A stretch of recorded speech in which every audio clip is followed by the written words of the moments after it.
കാക്കി അണിഞ്ഞ് police Theyyam. Kasaragod പാനൂക്കാവ് കളിയാട്ടത്തിലാണ് police Theyyam അപൂർവ കാഴ്ചയൊരുക്കി ഭക്തർക്കിടയിലേക്ക് എത്തിയത്. ഉഗ്രമൂർത്തിയായ കരിഞ്ചാമുണ്ടിയുടെയും പോലീസ് തെയ്യത്തിന്റെയും അനുഗ്രഹങ്ങൾ ഏറ്റുവാങ്ങാൻ ആയിരങ്ങളാണ് കളിയാട്ടക്കാവിലെത്തിയത്.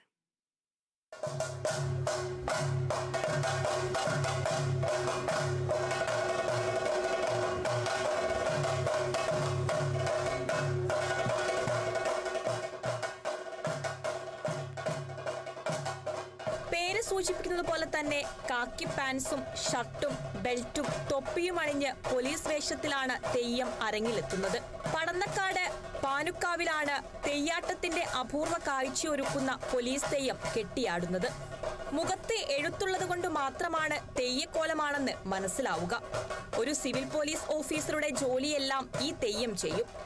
ആളുകളുടെ തിരക്ക് നിയന്ത്രിക്കും, വിസിൽ മുഴക്കി മുന്നറിയിപ്പ് നൽകും, നിയമലംഘകർക്ക് തമാശ രൂപത്തിലെങ്കിലും പിഴയിടും. ഉഗ്രമൂർത്തിയായ കരിഞ്ചാമുണ്ടിയുടെ അംഗരക്ഷകനായി അറിയപ്പെടുന്ന പോലീസ് തെയ്യം കരിഞ്ചാമുണ്ടിയുടെ പുറപ്പാട് സമയത്താണ് അരങ്ങിലെത്തി നിയന്ത്രണങ്ങൾ ഏറ്റെടുക്കുന്നത്. ചെണ്ടമേളം ഉയർന്നപ്പോൾ ഡ്യൂട്ടിയിലേർപ്പെട്ട സിവിൽ പോലീസ് ഓഫീസറുടെ ഗൗരവത്തോടെ കാക്കിയും തൊപ്പിയും അണിഞ്ഞ് പോലീസ് തെയ്യം ദേവസ്ഥാനത്തിന്റെ തിരുമുറ്റത്തെത്തി.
ക്ഷേത്രസ്ഥാനികരിൽ നിന്ന് അരിയും കുറിയും സ്വീകരിച്ച് ക്ഷേത്രപ്രദക്ഷിണം നടത്തിയാണ് യൂണിഫോമിൽ തെയ്യം അരങ്ങിലെത്തുക. പടന്നക്കാട് പാനൂർക്കാവിൽ മാത്രമാണ് ഈ തെയ്യം കെട്ടിയാടുന്നത്. Kerala vision news, Kasaragod.